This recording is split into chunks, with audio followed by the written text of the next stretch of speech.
Hola, ¿qué tal chicos? El día de hoy vamos a hablar acerca del tratamiento de la hipertensión.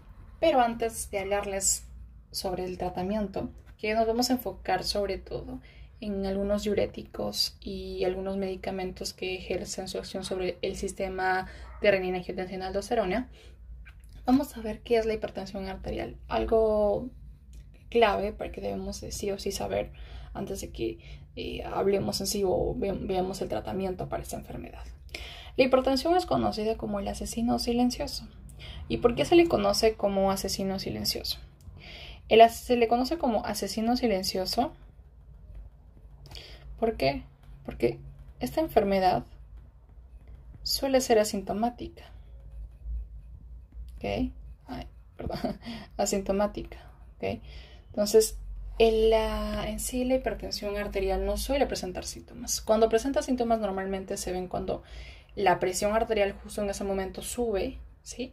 Y pueden haber algunos síntomas inespecíficos de esta enfermedad, como dolor de cabeza, no sé, apariencia de la cara sonrojada o mareos, etcétera, ¿ok? Pero no hay en sí un síntoma específico de la enfermedad. También cuando hay complicaciones ya a futuro graves de la enfermedad, se suelen ver sintomatología, pero esto ya es debido al daño que ya habido en ciertos órganos. Entonces ya vamos a ver otro tipo de cosas más. Entonces, la hipertensión arterial tiene consecuencias muy graves y con frecuencia muchas de estas son fatales, y algunas de estas consecuencias pueden ser embolia, ¿sí? Pueden ser infarto de miocardio o también pueden ser insuficiencias cardíacas. Es por eso que los pacientes que no controlan su presión arterial, no llevan un tratamiento adecuado, no van a sus chequeos cada cierto tiempo con su médico, usualmente a futuro podrían desarrollar cualquiera de estas cosas, ¿ok? Hay diferentes tipos de fármacos que van a tratar la hipertensión arterial. Entonces, cuando yo hablo de tratamientos farmacológicos, porque también hay tratamientos no farmacológicos. Entonces, para yo hablar de tratamientos farmacológicos, tengo que recordar que la hipertensión arterial tiene diferentes mecanismos, o fisiológicamente mi cuerpo tiene diferentes mecanismos por los cuales puede llevar a subir la presión arterial. Entonces, hay 4 grandes grupos de fármacos que van a tratar la hipertensión arterial. Entre ellos tengo a los diuréticos. Okay. También tengo a los simpatopléjicos,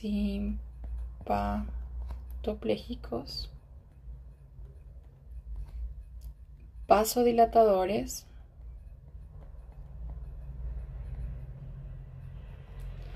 y también tengo a los antagonistas de angiotensina. ¿Okay? Entonces, cualquiera de estos fármacos va a ayudarme a disminuir la presión arterial, y obviamente que cada uno de ellos tiene un target diferente, porque de acuerdo a donde está su target o el lugar donde van a hacer su efecto, el órgano donde van a hacer su efecto, van a tener diferentes cosas y también van a hacer que el paciente pueda tener incluso algunos efectos secundarios. Que de acuerdo yo también con eso nos va a ayudar a nosotros a escoger el tratamiento farmacológico adecuado para cada uno de nuestros pacientes. Antes de pasar a explicarles eso, vamos a ver que la hipertensión tiene una clasificación, ¿ok? Hay diferentes directrices o guías que tienen unas tablas diferentes, sí, que varían entre una cosita u otra, ¿ok? Hay, por ejemplo, una directriz de la American Heart Association del 2017. Hay otra directriz también incluso en el del 2014, la JNS8, ¿ok? Y también la última que tenemos es la guía, lo he puesto acá, guía de la ICH 2020. ¿Qué es la ICH? La ICH es la International Society of Hypertension, o sea, la Sociedad Internacional de la Hipertensión. Entonces, la International Society of Hypertension del 2020 tiene esta clasificación de que la presión arterial normal nosotros tenemos dos valores, ¿no es cierto? En presión arterial. Tenemos tanto la presión arterial sistólica como la presión arterial diastólica, ¿ok? En sus siglas PAS y PAD. Entonces, la presión arterial sistólica normal, según esta guía, debería ser menos de 130 milímetros de mercurio. Hay otra clasificación, por ejemplo, la de la American Heart Association del 2017, que me dice que esa tiene que ser menor a 120, ¿ok? Y la PAD debe ser menor a 80. Eso lo vamos a poner AJA 2017. Y acá vamos a poner menos de 85. Y esta es de la guía de la ICH 2020. ¿Ok? Entonces, yo les recomiendo que igual, fuera de esas clasificaciones que son internacionales, que ya están establecidas, ustedes también verifiquen las guías de sus países. Yo, por ejemplo, me encuentro en Perú. Si yo busco la guía del manejo de la hipertensión arterial en mi país, por eso no los quiero matar mucho con estos datos, porque varían mucho, ¿ok? Por ejemplo, la guía de mi país toma como datos las directrices de la American Heart Association del 2017. Entonces, por ejemplo, para nosotros una presión arterial normal es menor a 120 y la diastólica igual menor a 80, ¿no es cierto? Entonces, yo les recomiendo mucho que revisen las guías de sus países para que vean cuál guía o cuál directriz están tomando como referencia, ¿ok? Pero en sí tienen que saber que normalmente la clasificación es una presión normal, que es obviamente lo normal. De ahí tenemos una presión elevada o también conocida como prehipertensión, ¿sí? Que usualmente también esta puede ser entre 120, 129, ¿ok? Y hasta menor 80. Muy bien. Y, por ejemplo, en el caso de la ICH, consideran ellos que es la presión arterial sistólica debe estar entre 130 140 y la PA debe estar entre 85 89, ¿ok? La hipertensión en estadio 1 también tenemos que, para la American Heart Association, vamos a ir con la guía de mi país, dice que normalmente el estadio 1 debe ser de 130 a 139 en una presión arterial sistólica y la diastólica debe ser entre 80 y 89, ¿ok? El estadio 2 suele ser mayor a 140, ¿sí? Y mayor a 90 en la diastólica. Entonces igual, otra vez les vuelvo a repetir, revisen mucho las guías de sus países para que vean cuál directriz están tomando en cuenta, ¿ok? Entonces, la hipertensión, bueno, aparte de eso, también vemos aquí en algunas guías que toman algunas variables para la estratificación de riesgos de cada paciente, ¿ok? Todos nuestros pacientes no van a venir con la misma sintomatología. ¿Cómo así? Perdón, no con la misma sintomatología, sino con las mismas características, perdón.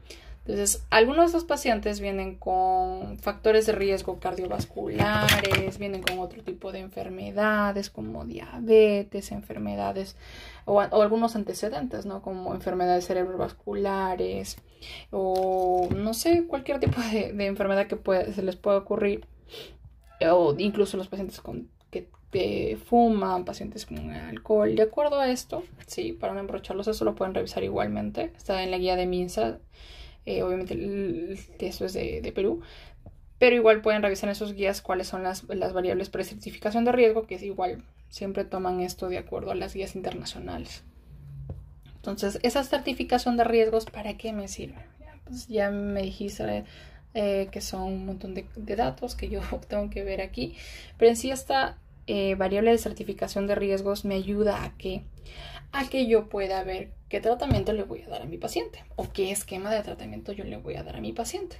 Entonces, por ejemplo, si mi paciente acá, de acuerdo a esta variable de estratificación de riesgos, tiene menos de 3 de estas menos de 3 factores de riesgo cardiovasculares como cualquiera de estos, o se encuentra, por ejemplo, en una hipertensión estadio 1, yo puedo iniciar el tratamiento con algún YECA, ¿ok? Y si, por ejemplo, ya mi paciente no tiene ningún efecto, ya puedo pasar a un diurético. Si mi paciente no tiene efecto tampoco con este, de ahí voy a ir a un calcioagonista, ¿ok? Pero ¿qué pasa si mi paciente tiene más de 3 factores de riesgo?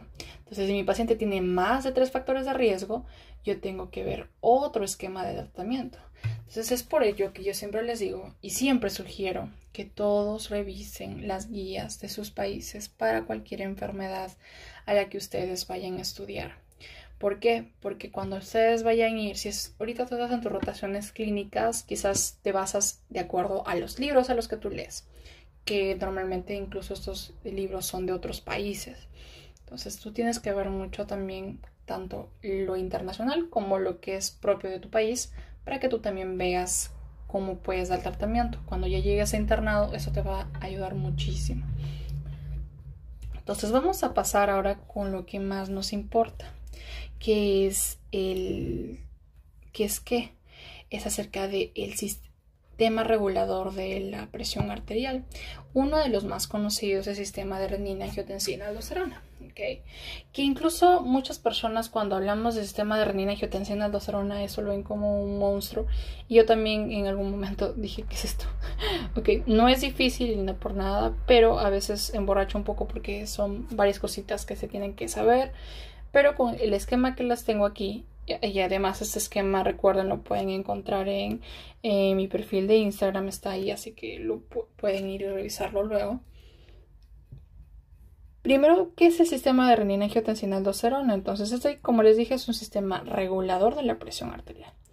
¿Ese es el único sistema regulador de la presión arterial? No, hay otros. Y ya incluso les he mencionado, por ejemplo, aquí en el tratamiento farmacológico, que hay algunos que, por ejemplo, son simpatoplégicos o son vasodilatadores que van a actuar en otro lugar, ¿ok? En otro lugar del organismo.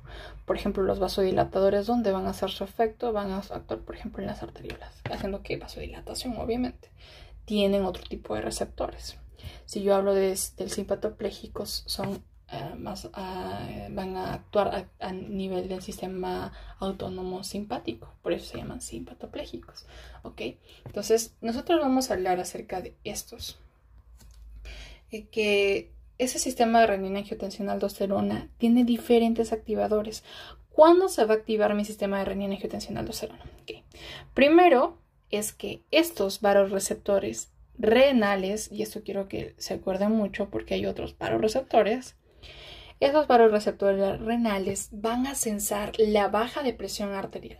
Entonces, si baja la presión arterial y estos vasoreceptores renales notan ello, van a activarse este sistema de renina-angiotensina con cada uno de los pasos que ya vamos a hablar después.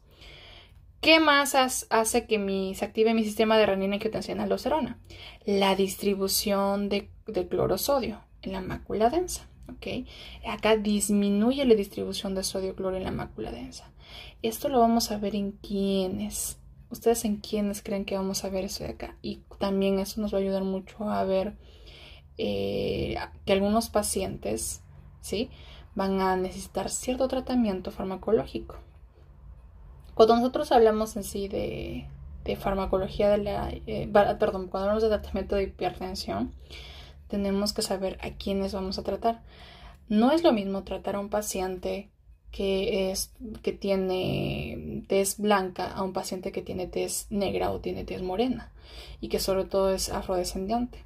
¿Por qué? Porque normalmente los pacientes que tienen descendencia, son afrodescendientes o tienen raza negra, que ahora ya no se considera mucho las razas en los pacientes, pero es bueno saberlo.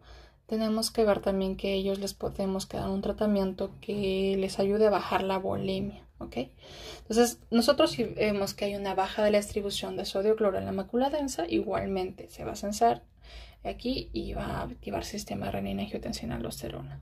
¿Qué pasa si aumenta el tono simpático? ¿Quiénes sensan esto? Los receptores beta 1. ¿Dónde se encuentran los receptores beta 1? Hay también un gráfico que lo pueden encontrar en mi perfil de Instagram, donde yo tengo una mnemotecnia para acordarme dónde está cada uno de los receptores beta 1 y beta 2, ¿ok? Beta 1, me acuerdo de que también hay beta 3. Entonces, por ejemplo, beta 1 me acuerdo de que tengo uno ¿qué? Un corazón. Obviamente también hay en otros lugares también, pero te pueden acordar beta 1 o corazón. Beta 2 tengo dos, ¿qué? Dos pulmones. ¿Ok? Disculpen los dibujitos. Y beta 3, que yo siempre me recuerdo que el 3 es como una pancita, ¿sí? Entonces siempre me acuerdo de tejido adiposo. ¿Ok? Ok, muy bueno. Bueno, acá estamos mezclando varias cosas. Entonces ya, muy bien. Esos son los tres mecanismos activadores por los cuales se puede activar el sistema de renina-angiotensina-aldosterona. ¿Qué pasa entonces cuando se activa ese sistema de renina-angiotensina-aldosterona? Yo voy a tener acá unas células que son las células yuxtaglomerulares, ¿ok? Acá tenemos nuestro túbulo contorneado distal. Recuerden que siempre el túbulo contorneado distal está como pinzado por esas arteriolas, ¿ok? Acá tenemos la arteriola aferente y eferente. Recuerden, aferente, siempre recuerdo de aferente como la A de cuando abre su boca y es grande, ¿no es cierto? Entonces se entra por ahí. Y eferente, siempre recuerdo la E de exit, ¿sí? Cuando hablo de salida. Okay, entonces ingresa la sangre por la arteriola aferente y sale por la arteriola eferente. Entre estas acá hay unas células pequeñitas que están aquí dibujadas, que parecen caviar.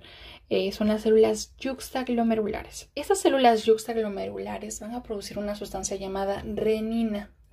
¿Qué es lo que hace la renina? La renina va a ayudar a convertir el angiotensinógeno a angiotensina 1. ¿Okay?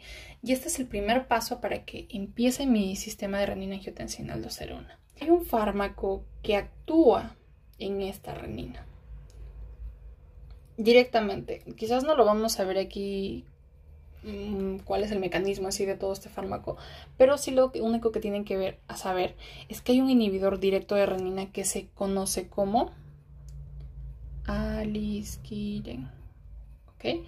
Aliskiren, que es raramente utilizado, ¿ok? Pero es un dato extra que ustedes pueden saber, ¿ok? Entonces, la renina es el primer componente, la primera sustancia que producen las células yuxtaglomerulares para que conviertan el angiotensinógeno, que es producido por el hígado, a angiotensina 1, ¿ok? Muy bien. Esta angiotensina 1 tiene que convertirse en una sustancia activa, se podría decir así. Y para que pase de angiotensina 1 a angiotensina 2, necesito de la ECA, que es una enzima.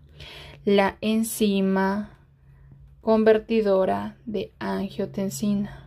¿Ok? Aquí he puesto en rojo los fármacos que actúan en cada uno de ellos, pero la ECA es producida por los riñones y por los pulmones. Esta enzima convertidora de angiotensina es la que va a hacer que la angiotensina 1 se convierta en angiotensina 2. Muy bien. ¿Qué es más clave aquí? Ya, teníamos a la renina, teníamos a las ECAs, ¿no es cierto? Y tenemos acá otra cosa que es muy importante que ustedes tienen que recordar. El receptor AT1. Y lo voy a agrandar más para que lo puedan ver. AT1 con uno de numeritos normales, ¿ok? No uno de números romanos. ¿Por qué les estoy mencionando esto? Porque a veces se confunden así cuando le ponen AT y 1, por ejemplo, en números romanos y piensan que es este receptor. No, recuerden que los receptores se escriben con estos numeritos acá y que en este caso estas sustancias se escriben con los números romanos. ¿Okay? Entonces, la angiotensina 2 tiene un receptor conocido como receptor AT1. ¿Ok? Estos receptores AT1 van a hacer que la angiotensina se ponga aquí, o sea, digamos que se vincula a ese receptor o hace su efecto en ese receptor y va a dar diferentes tipos de patrones o de cascadas, ¿ok? Va a actuar en diferentes lugares. Entre ellos tenemos, por ejemplo, ¿a quién? A la angiotensina que tiene su receptor AT1 en donde? En los vasos, ¿ok? En los vasos sanguíneos. ¿Qué es lo que va a producir esto? Va a producir vasoconstricción, ¿ok? Vasoconstricción. Esto por la angiotensina 2, ¿ok? No se confundan con los vasodilatadores. Okay, entonces, esta angiotensina 2 tiene sus receptores de AT1 en los vasos sanguíneos, hacen vasoconstricción, y cuando hacen vasoconstricción, ¿qué es lo que van a hacer? Van a aumentar la presión arterial. ¿Okay? Estamos viendo lo normal, lo que normalmente debería pasar. Ahorita no estamos viendo los fármacos que hacen. Muy bien. ¿Qué otro lugar tiene receptores para la angiotensina 2? Tiene aquí, por ejemplo, en las arteriolas eferentes. Recuerden, la arteriola eferente es la de salida. ¿Qué es lo que hace? Aumenta la fracción de filtración. ¿Y qué hace cuando aumenta la fracción de filtración? Va a preservar la tasa de filtrado glomerular cuando disminuye el flujo plasmático renal. ¿Okay? Entonces, en síntesis, también igual eso me va a ayudar mucho a elevar la presión arterial. Muy bien. ¿Qué es lo que hace también la angiotensina 2? Tiene un efecto en el riñón y va a aumentar la actividad de ¿quiénes? Del sodio y los hidrogeniones. Es clave saber esto. Hay unas células que se encuentran en el riñón, sobre todo cuando estamos hablando del glomérulo, células que son las células de los túbulos contorneados proximales. Estas células de los tubos contorneados proximales van a reabsorber sodio, bicarbonato, agua, y esto va a permitir la alcalosis de contracción. ¿Okay? Si yo digo que aumente el sodio y los hidrogeniones, ¿ustedes qué creen que va a pasar? Si aumentan los hidrogeniones, ¿el pH cómo estará? ¿Alto? ¿Bajo? ¿Okay? Si digo que aumentan los hidrogeniones, obviamente que va a haber un pH alto, ¿cierto? pH alto. Si aumenta el pH, ¿qué hay? Alcalosis. Muy bien. ¿Qué otra cosa más hace la angiotensina 2? La angiotensina 2 tiene también efecto ¿en quién?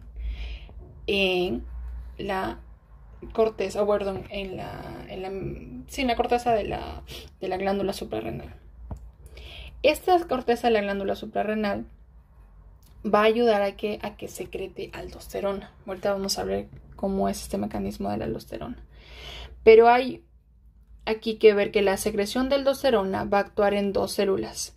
Va a actuar tanto en las células alfa intercaladas y va a actuar en las células principales. ¿Okay?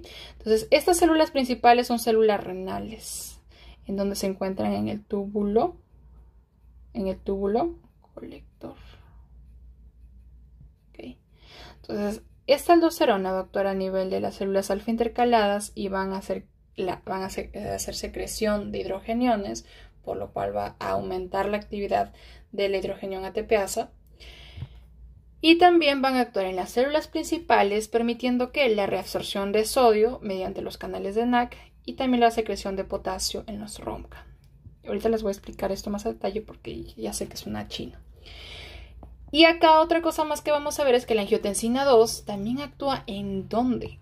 Actúa en las glándulas pituitarias. Sobre todo en qué parte de la glándula pituitaria, en la parte posterior, en la neurohipófisis, ¿ok? Esa neurohipófisis va a secretar ¿qué?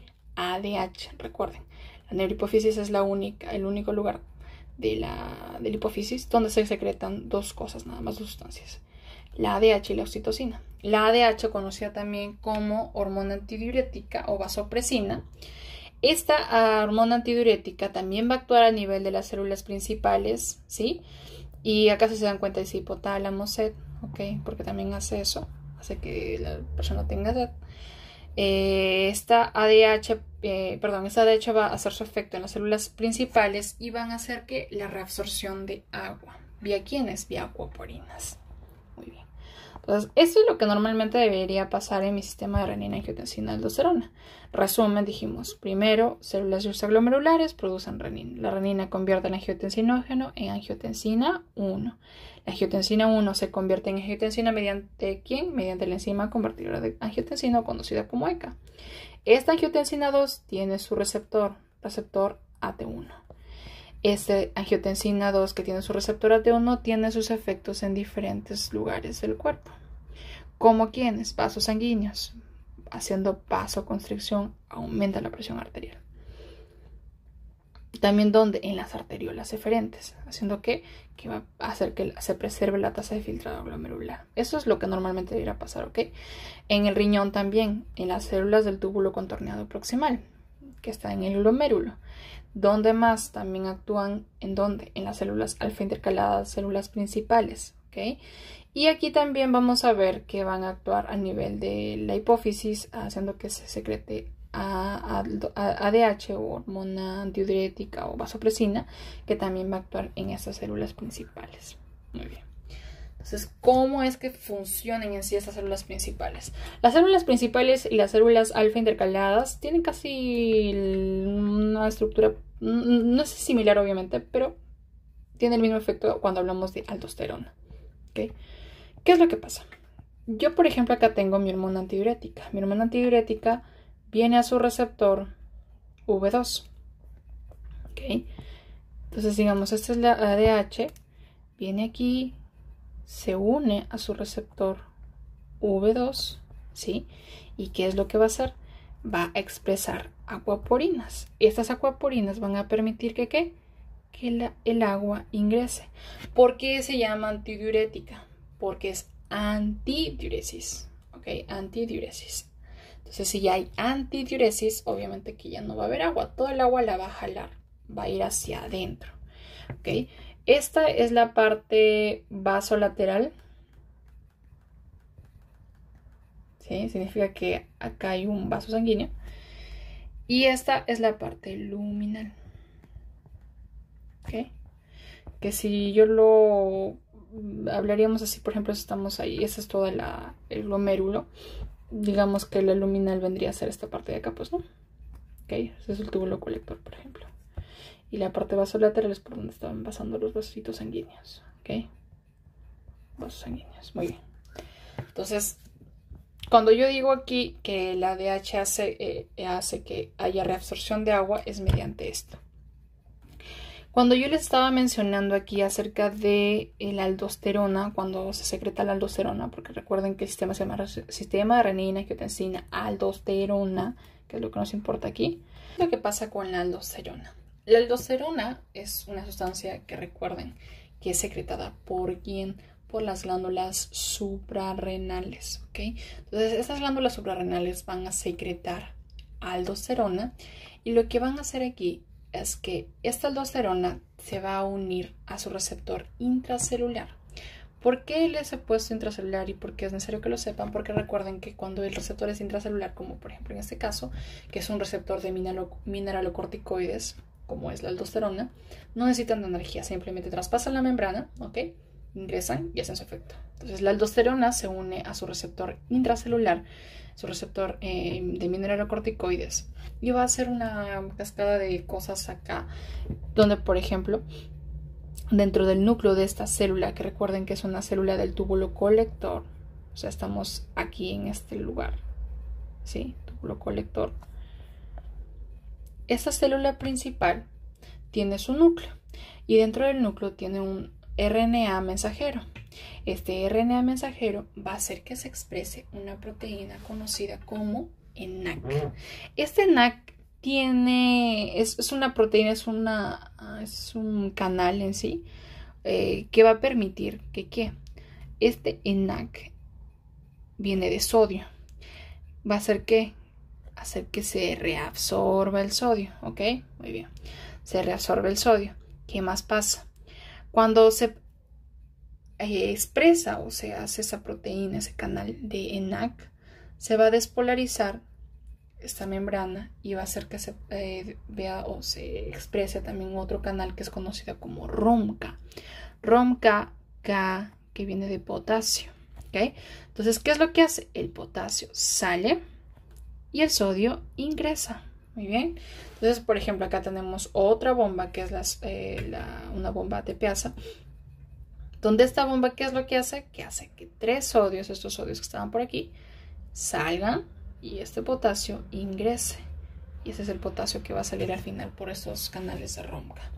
Es por eso que cuando vimos este cuadrito de acá que parecía chino, decía que hay reabsorción de agua vía acuaporinas en las células principales debido a la hormona antidiurética. También veíamos que por la aldosterona se había una reabsorción de sodio, que ya vimos que son por el ENaC, y una secreción de potasio por lo ronca. ¿Ok? Que las células intercaladas también tienen algo parecido, es casi similar. ¿Ok? Igualmente va a haber una secreción de hidrogeniones por el aumento de la actividad de hidrogeniones ATPasa. Ya, muy bien. Entonces, ¿cuáles son los fármacos que van a hacer su efecto en todo esto? ¿Okay? Entonces, los fármacos que van a hacer efecto aquí van a ser los famosos o conocidos como YECAs, ¿okay? Que son los primeros que vamos a ver acá. Los YECAs o inhibidores de la enzima convertidora de angiotensina no van a permitir que la ECA se exprese. ¿Okay? ¿Qué es lo que pasa cuando se expresa las YECAs? ¿Okay? O en sí cuando inhibo la expresión de las YECAs.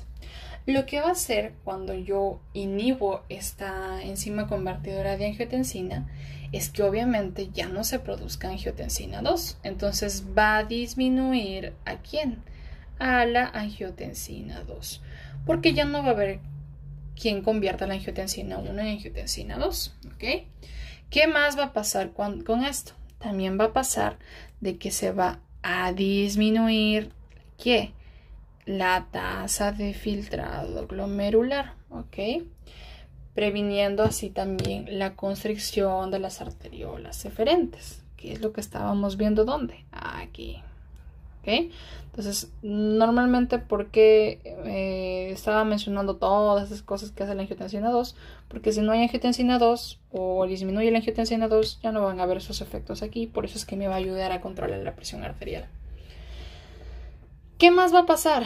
Si es que yo estoy inhibiendo la ECA, ¿ustedes qué creen que pase con la renina? La renina va a seguir aumentando, ¿ok? Va a seguir aumentando la renina. ¿Por qué? Porque ya no va a haber este feedback negativo, va a perderse este feedback negativo. Entonces voy a estar como produciendo un montón de renina, ¿ok? Y a las finales esto va a hacer también que la inhibición de la ECA también va a prevenir la inactivación de las bradicininas, que también es un potente vasodilatador. Las bradicininas, acá vamos a ver bradicininas, cuando yo inhibo a la ECA, va a aumentar estas bradicininas. ¿Okay? Y es por eso que se produce algo aquí. Cuando aumentan las bradicininas, va a hacer que también el paciente presente ¿qué? Tos, ¿ok? Va a presentar tos. Entonces, por eso es que los pacientes que se les da YECAs, usualmente tienen este efecto secundario, ¿okay? Que es lo que normalmente no les gusta a los pacientes cuando toman YECAs. ¿Por qué? Porque les da mucha tos. ¿Cuáles son estos medicamentos YECAs? Okay. Los YECAs son esos medicamentos que terminan en pril. ¿Okay? Siempre recuerden, YECAs son medicamentos que terminan en pril. ¿Quiénes son los medicamentos? Lisinopril, enalapril, captopril. Todos estos medicamentos son YECAs. ¿Okay? Cuando se indican YECAs, se indican los YECAs porque son nefroprotectores y también son la primera línea para dar a los pacientes el tratamiento farmacológico. ¿Okay? Son nefroprotectores. ¿Por qué creen que sean nefroprotectores? Lo voy a dejar como consulta o como duda para que lo puedan contestar en los comentarios. Entonces son nefroprotectores y por lo cual también me van a hacer que sean preferidos y sean perfectos para pacientes que tengan, ¿qué creen? Diabetes mellitus y cualquier enfermedad renal. Entonces, si mi paciente tiene diabetes mellitus en una enfermedad renal, perfecto va a estar este tratamiento con los YECAs. ¿Okay? ¿Qué otro medicamento también es esto? ¿Cómo se llama? Nefroprotector. También están los los bloqueadores de los receptores de angiotensina, ¿okay? Que son los conocidos como ARA2. Entonces, los ARA2 no van a permitir que la angiotensina se una a su receptor AT1. ¿Ok? Entonces va a haber un montón de angiotensina 2, pero no va a poder hacer su efecto. Tampoco van a haber ninguna de estas cosas que ya mencionamos aquí abajo. ¿Ok? Entonces los ARA, ¿cuáles son esos medicamentos que son ARA2? Vamos a ver. Son todos esos medicamentos que terminan ¿en qué? En TAN. ¿Ok? TAN. Losartán, valsartán. Y estos ARAs, como les estaba mencionando, también tienen este efecto nefroprotector. Aparte de eso también, los ARA2 no tienen este efecto secundario de la tos. En cambio, en el caso de los YECAs sí hay tos. Antes de pasar a los diuréticos, voy a mencionarles algunos datos extra de estos dos medicamentos. Los YECAs, que ya dijimos que son todos esos medicamentos que terminan en PRIL, se van a utilizar en hipertensión arterial, se van a utilizar en falla cardíaca, ¿ok? ¿Por qué? Porque disminuye su mortalidad. Y tienen que saberlo sí o sí, porque incluso hay preguntas de examen de NAM que te dicen, esta paciente tiene tal cosa, ¿cuáles de estos medicamentos le ayudan al paciente a disminuir su mortalidad? Y te dan un montón de medicamentos y entre las alternativas se dan un captopril, por ejemplo. Entonces tú ya sabes que cualquier YECA ayuda a disminuir la mortalidad. También se pueden utilizar incluso en proteinurias y sobre todo, como les dije, en nefropatías diabéticas. Porque es un nefroprotector. Nefroprotector. ¿Qué es otra cosa? Dato clave, y lo voy a poner de color rojo para que lo sepa. Las YECAs también son o van a prevenir ¿qué? Remodelación cardíaca. Esto es clave. Y esta remodelación cardíaca, ¿por qué? Por resultado de una hipertensión crónica. Entonces, si yo tengo un paciente que no toma sus YECAs, que lo toma cuando se acuerda o simplemente no quiere tomarlas, igual ese paciente va a llegar a tener muchos de los problemas que ya les había mencionado al principio, pero también no va a tener este efecto que es tan beneficioso para ellos, que es la remodelación cardíaca. Recuerden que cuando el corazón tiene que bombear tanta sangre, como es un músculo, se hipertrofia, se hace súper grande. Entonces, si yo le doy un YECA, me ayuda mucho a prevenir esa remodelación cardíaca. Es muy primordial que los pacientes tengan su tratamiento adecuadamente, que estén recibiendo su tratamiento adecuadamente y también que ellos lo estén tomando. ¿Cuáles son esos efectos secundarios? Todos estos medicamentos es necesario que yo me sepa cuáles son los efectos secundarios. Aunque algunos sepan ¿para qué me voy a aprender los efectos secundarios? Es muy, muy necesario. Los medicamentos que son YECAs tienen el famoso TACH. Esta memotecnia no es mía. Es de un libro que es The First Aid. Y acá ellos lo tienen como catch, pero yo lo he cambiado a touch porque le he traducido al español. Primer efecto adverso: tos. Ahí viene la primera T. A de angiodema. Me comí la... Ahí está. Igual, ok. Ambos producidos ¿por qué? Por el aumento de las bradicininas. Dijimos que como hay YECA se inactiva esto y aumentan las bradicininas un montón. Y por eso es que se produce la tos y se produce el angiodema. ¿Y qué más? ¿Cuál es la otra T? Teratógeno. Si es teratógeno, ¿le daré a una paciente embarazada? Obviamente que no, ¿ok? ¿Por qué? Porque me va a producir malformaciones en el feto, sobre todo en los primeros meses.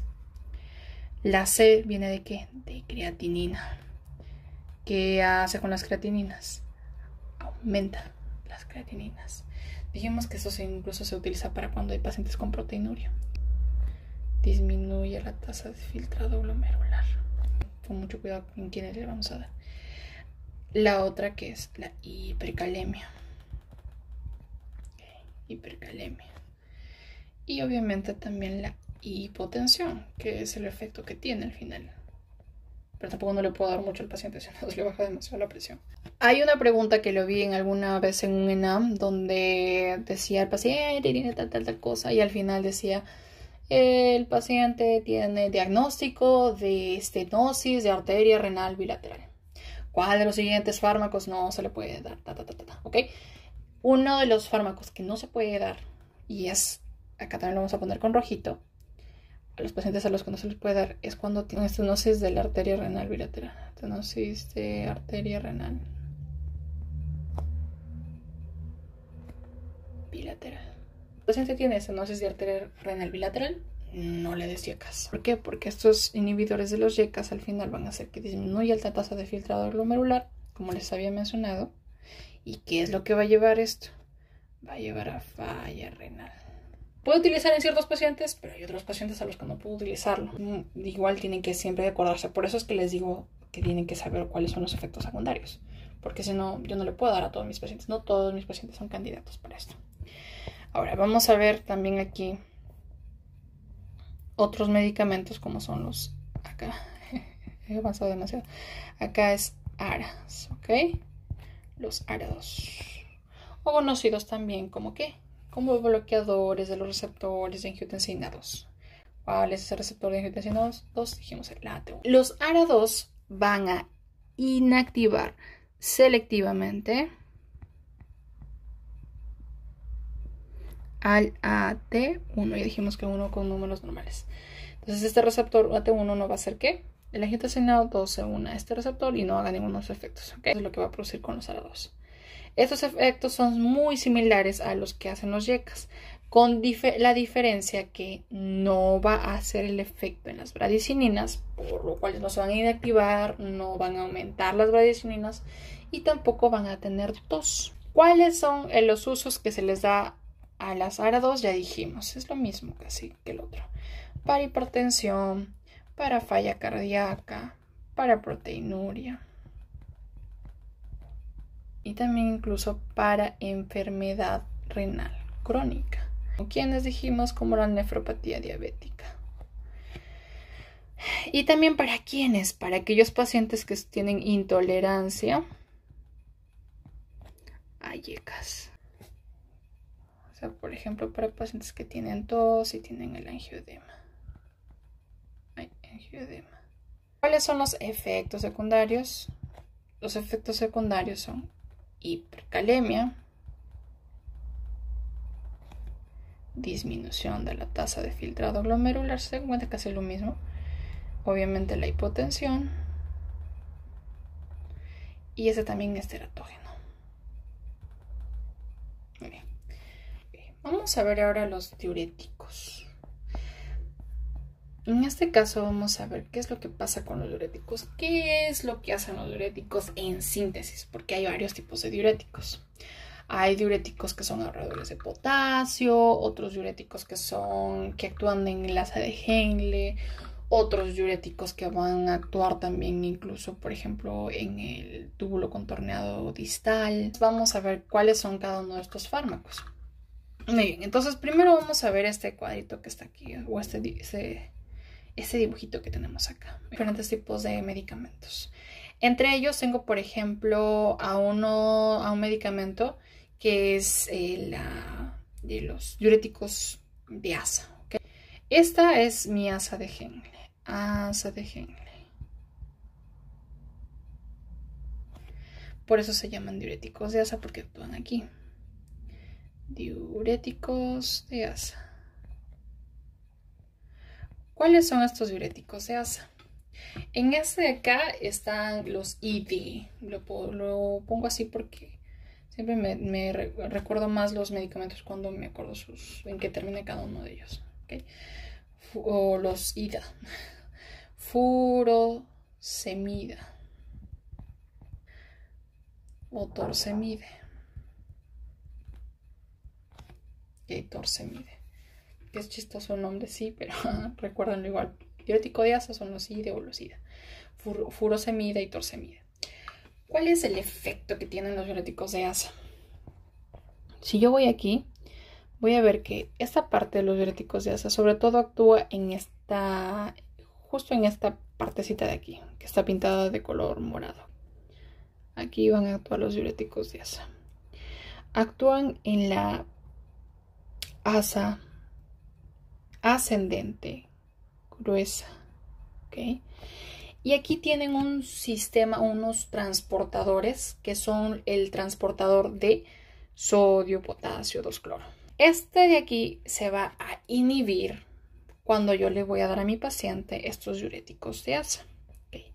Si yo no le doy a mi paciente esto, ¿ustedes qué creen que va a pasar?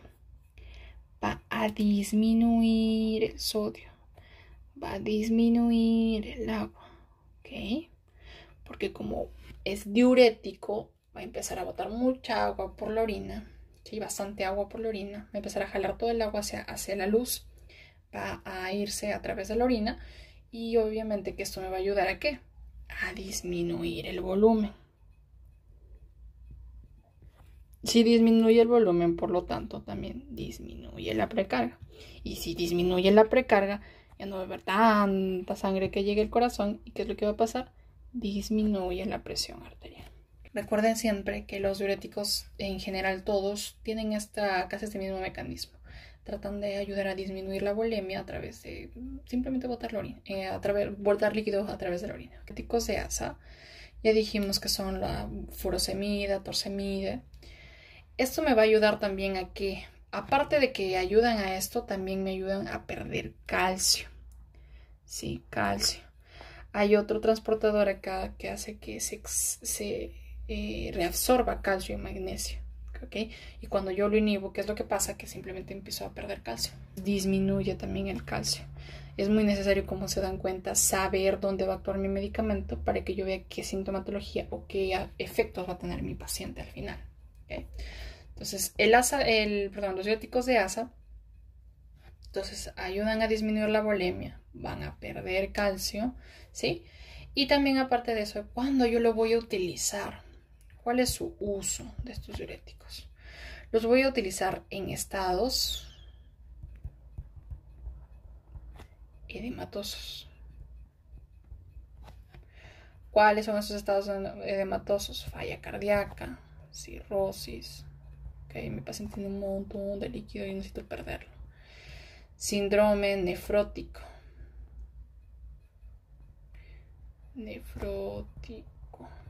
Otro día vamos a hacer un video acerca del nefrótico, del sistema nefrótico, síndrome nefrótico y nefrítico. Pero algo que sí les voy a decir para que recuerden mucho cuál es la diferencia entre nefrótico y nefrítico. Yo siempre recuerdo el nefro, que es lo que hace diferente al nefrótico de nefrítico. La O es un redondo, ¿no es cierto? Entonces el paciente se edematiza, ¿cierto? Tiene un edema generalizado, todo el cuerpo. Y yo lo veo así como una bola, ¿ok? Entonces recuerden, la O, el paciente edematizado, ¿ok? Entonces si mi paciente tiene síndrome nefrótico, yo necesito que ese paciente pierda agua. ¿Y qué hago? Le doy un diurético tiazídico. ¿Para cuándo más le voy a dar también? Bien le puedo dar para un edema pulmonar. Obviamente también le voy a dar para cuando el paciente tenga hipertensión, que es lo que estamos viendo ahora, y también cuando tenga hipercalcemia. Recuerden que los diuréticos tiazídicos disminuyen sodio, disminuyen agua a través de la pérdida de la orina, pero también disminuyen ¿qué? Calcio. ¿Ok? Se pierde calcio. Si ya mi paciente tiene hipercalcemia, yo quiero que ese paciente obviamente pierda calcio, que simplemente se vaya el calcio. ¿Qué le doy? Diurético de asa. ¿Cuáles son los efectos secundarios de los diuréticos de asa? Acá también hay otra memotecnia que se llama ODENG. Igual, si necesitan repasar esto, tengo un link ahí con los libros de básicas.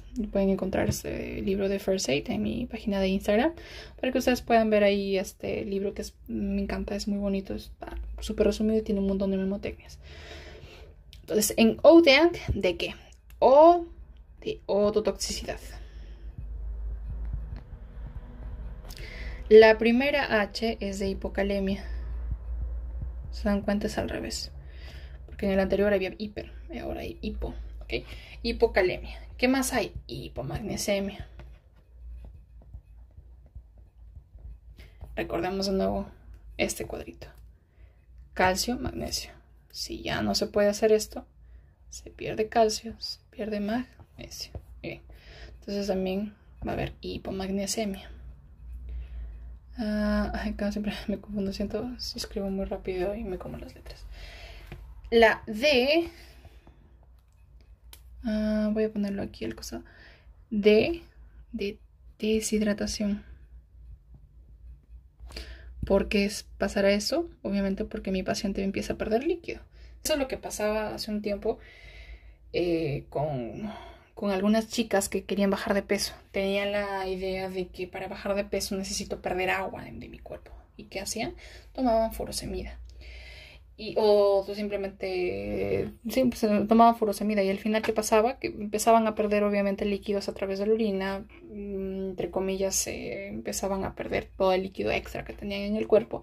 Y se deshidrataban. Y al final tenían un problema renal también.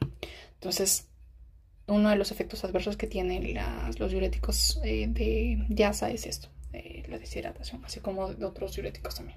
Las alergias a sulfas, ¿sí? Alcalosis metabólica,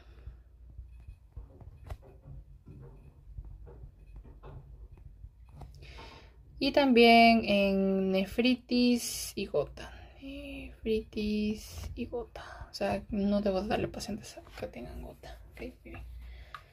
Ahora, ¿cuál es el otro diurético que también es necesario que yo sepa?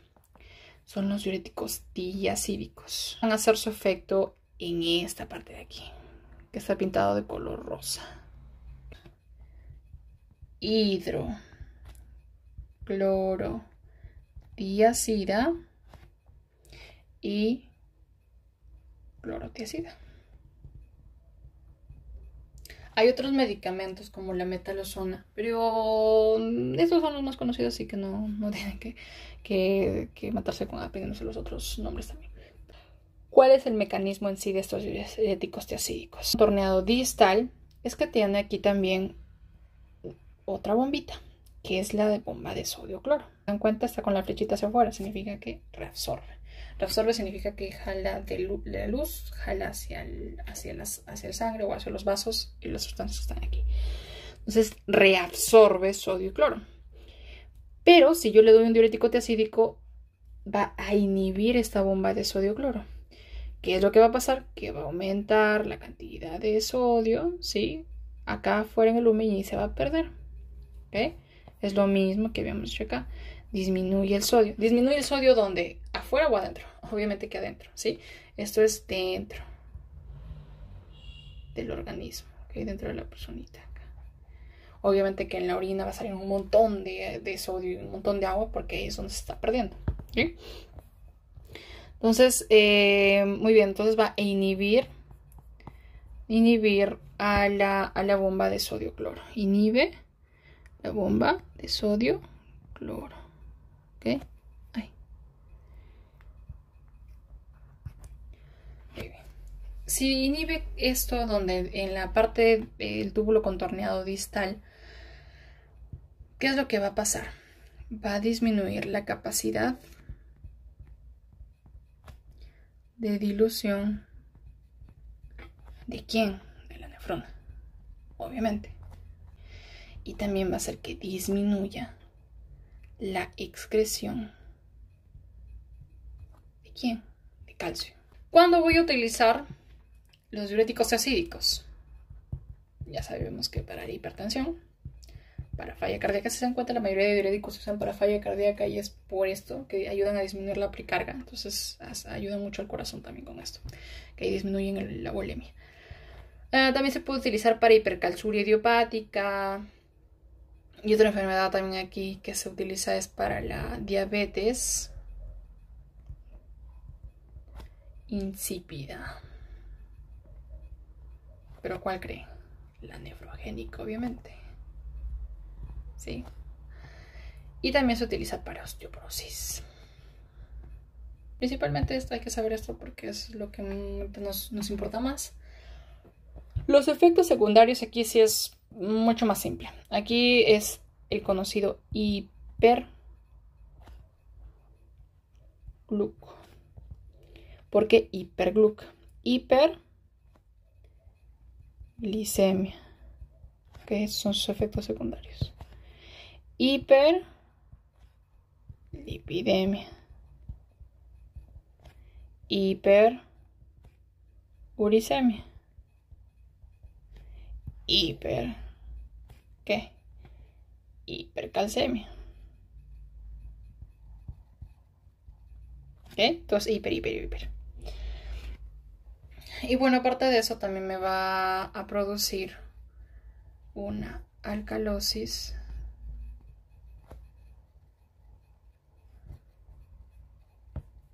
metabólica. ¿Ok? Una alcalosis metabólica. Muy bien. Entonces ya hablamos acerca de los diuréticos de asa, diuréticos acídicos, y tenemos a otros que también son conocidos como ¿qué? Como los diuréticos ahorradores de potasio. ¿Dónde actúan estos diuréticos ahorradores de potasio? ¿Actúan en dónde? Ya dijimos hace rato, en el túbulo contorneado. Perdón, en el túbulo colector. Entonces, estos diuréticos ahorradores de potasio, y ahorita vamos a ver por qué, vamos a recordar de nuevo, van a actuar a nivel de ¿quiénes? De las células principales. Y vamos a repetir un poco de esto para que quede un poco más claro, ¿sí? Muy bien. Entonces dijimos que la aldosterona normalmente venía, se unía a su receptor de mineralocorticoides y hacía todo eso de aquí. Pero ¿qué es lo que pasa si yo le doy un diurético ahorrador de potasio a mi paciente? Como la espironolactona o la eplerenona. La espironolactona y la eplerenona son antagonistas competitivos del receptor de mineralocorticoides. O sea, van a venir aquí y no van a permitir que la aldosterona se una a su receptor. Si no se une a su receptor, ¿irá a pasar todo esto? Obviamente que no. ¿Y por qué se le conoce como ahorrador de potasio? ¿Por qué? Porque ¿qué es lo que pasa aquí? Cuando yo normalmente o mi aldosterona hacía su efecto, el potasio iba a salir a través de sus canales de los ROMCA. Pero si es que yo ya no tengo esta aldosterona que haga su efecto, inhibí esta cadena, el potasio ya no va a ingresar a la célula y por tanto ya no va a salir hacia la parte luminal, ¿okay? Ya no va a salir hacia la orina y se va a empezar a acumular. Tengo un montón de potasio dentro de mi vaso sanguíneo, ¿ok? Potasio. Entonces, tengo un montón de potasio, por eso se llama ahorrador de potasio. Hay otros diuréticos ahorradores de potasio, como también son el amiloride y el tramtereno. Que estos es al revés. Bueno, en este caso ellos no van a hacer su efecto en el receptor de mineralocorticoide, ¿sí? Porque recuerden que la espironolactona y la eplerenona son antagonistas del receptor de mineralocorticoide de la aldosterona. Pero en el caso del amiloride y el tramtereno no hacen su efecto ahí, sino hacen su efecto ¿dónde? En los ENaC. ¿Okay? Dijimos que, por ejemplo, ya viene la aldosterona se une a su receptor, en el núcleo se expresa el ARN mensajero, el ARN mensajero hacía que haya este canal de ENaC que iba a permitir que el sodio ingrese, ¿ok? Y esto iba a hacer que a su vez también estos canales iban a despolarizar la membrana y se iba a activar los ROMCA, ¿cierto? Y ahí iba a salir el potasio. Pero la amiloride y el tramtereno hacen su efecto en estos ENaC, por lo tanto tampoco va a despolarizarse la membrana y no se va a expresar el ROMK y por lo tanto tampoco va a permitir que el potasio salga. Que habrá un montón de potasio igualmente. Entonces al final voy a tener igual a un montón de potasio dentro del organismo. Si yo digo eso, ¿ustedes cuáles creen que sean sus efectos secundarios? Muy bien, vamos a ver acá. Entonces acá tengo a los ahorradores de potasio.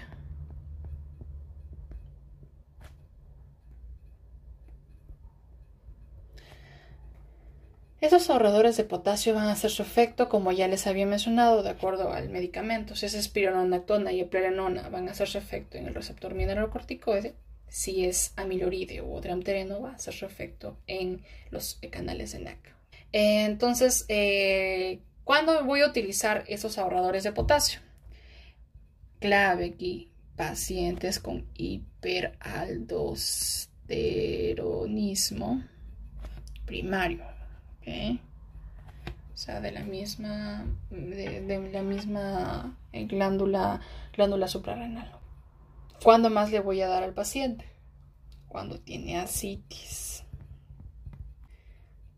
Sobre todo la espironolactona. ¿Cuándo más le voy a dar? Cuando mi paciente también tiene, obviamente, hipertensión, ¿sí? También le puedo dar, ¿cuándo? También le puedo dar como antiandrogénico. ¿Cuál creen que será el antiandrogénico? Obviamente que va a ser uno donde no haga su efecto a la aldosterona, porque es lo que más me importa en sí para cuando estoy dando un tratamiento antiandrogénico. Obviamente que va a ser la espironolactona. Yo no voy a dar yo voy a dar cualquiera de estos fármacos en estas patologías. Y también aquí me está olvidando HTA. Entonces, cualquiera de esos medicamentos se va a dar. Cuando, por ejemplo, para un paciente con hipertensión, ¿cuándo le voy a dar? Si yo le voy a dar un antagonista del aldosterona, le puedo dar espironolactona o eplerenona. Si yo quiero bloquear los canales de sodio epiteliales, que son los ENaC, el amiloride o el trantereno, ¿no es cierto? Entonces, normalmente los espironolactona y la eplerenona, que son esteroides, se dan en pacientes que tienen hipertensión por este hiperaldosteronismo. Recuerden que el paciente que tiene hiperaldosteronismo primario suele presentar hipertensión. ¿Por qué? Porque produce un montón de aldosterona. Y la aldosterona al final va a hacer todo este efecto de aquí. ¿Dónde estás? Aquí. Si yo tengo un montón de aldosterona, ¿qué es lo que va a pasar con mi paciente? Va a producir esto. Entonces es por eso que mi paciente se produce la hipertensión secundaria a esto. ¿Okay? Eso es más que todo para una hipertensión secundaria. También lo puedo utilizar cuando hay pacientes que tienen una resistencia a la terapia normal. Entonces, para una hipertensión resistente también se pueden utilizar estos típicos ahorradores de potasio. Si yo quiero utilizar los bloqueadores de los canales de sodio epiteliales como los ENaC, ¿okay? El amiloride, el tramtereno, puedo utilizarlo como terapia complementaria para pacientes que tengan hipopotasemia, ¿okay? Que reciben diuréticos tiacídicos. Si mi paciente está recibiendo un tratamiento con diuréticos tiacídicos, puedo darle eso como complemento. ¿Para qué? Para que mi paciente no pierda potasio. ¿Okay? Recordemos que los tiacídicos, ¿qué hacen? Hacen que pierdas ¿qué? ¿Cierto? Entonces, si te das cuenta, por aquí habíamos puesto que, por ejemplo, el paciente presentaba todos esos efectos, ¿no es cierto? Entonces, si mi paciente tiene hipopotasemia, que es secundaria por esos tiacídicos, le puedo dar esa terapia complementaria, ¿ok? Porque va a ayudar que el potasio se mantenga al final. Muy bien. Entonces, en sí, en general, esos son los medicamentos que suelen utilizarse para la hipertensión. Y bueno, que nos hemos abocado más que todo al tratamiento con diuréticos y los IECAs y los inhibidores de la enzima convertidora, perdón, de los IECAs y también de los fármacos que son inhibidores del receptor de angiotensina, los AT1, ¿ok? Pero para complementar nada más lo último y no cansarlos más, es que, por ejemplo, aquí tenemos los fármacos de primera línea. Y como fármacos de primera línea tenemos siempre los IECA, ¿ok? Tenemos a los ARA, 2. Diuréticos diacídicos. Y también tenemos a los fármacos que son los calcio antagonistas, ¿ok?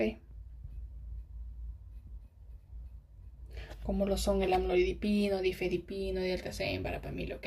Entonces, cualquiera de estos medicamentos son fármacos que se dan como primera línea. El YECA, recuerden siempre, nefroprotector, se da a pacientes, es el primer fármaco que se les da a los pacientes, ¿ok? Los ARA ya sabemos que si el paciente no tolera los YECAs o tiene una otra patología como las que ya vimos en efectos secundarios, lo podemos cambiar por un ARA2, ¿ok? Los diuréticos tiacídicos también son para pacientes que se da normalmente se da como primera línea para pacientes que tienen hipertensión, sobre todo para pacientes de raza negra, ¿ok? O afrodescendientes. También pueden ser en pacientes con hipertensión sistólica aislada, o sea, solo la sístole es la que aumenta. Y los calcio antagonistas se dan normalmente para pacientes, pero, o sea, se da también, pero no es tan utilizado, ¿ok? Se da como última línea, o sea, como la última parte de la primera línea. Como segunda línea sí ya tenemos otros tipos de medicamentos como los beta bloqueadores, los diuréticos de asa, los diuréticos ahorradores de potasio o los inhibidores directos de renina como la liscrien que les había mencionado, bloqueadores alfa 1, agonistas alfa 2 que son vasodilatadores, pero ya esto va como segunda línea. Siempre recuerden esos que son los fármacos que les he mencionado, que son los más clásicos, y además también les va a ayudar muchísimo a poder comprenderlo porque ya vimos que incluso se utilizan para insuficiencia cardíaca, ¿okay? Como puntos finales también recuerden, se pueden unir a nuestro grupo de Telegram donde les subo cada cierto tiempo libros para que puedan repasar. También les subo algunos videos, hacemos repasos en general, a veces en grupo, en Meet, a veces los hago así como ahorita en un video porque a veces no me da tiempo para hacerlo en vivo, pero igual esto también los estoy dejando para que lo puedan ver las cantidades de veces que quieran. Y no olviden seguirnos en nuestra página de Instagram como Med4Share, lo voy a poner acá grande, Med4Share, para que ahí van a poder encontrar todos los gráficos que les he dado el día de hoy, incluso otros gráficos que tengo ahí también, que son resúmenes, flashcards pequeñas, para que puedan comprender diferentes patologías. Nos vemos hasta otra oportunidad. Eso ha sido todo por el video de hoy y no olviden suscribirse y darnos un like y compartir el video.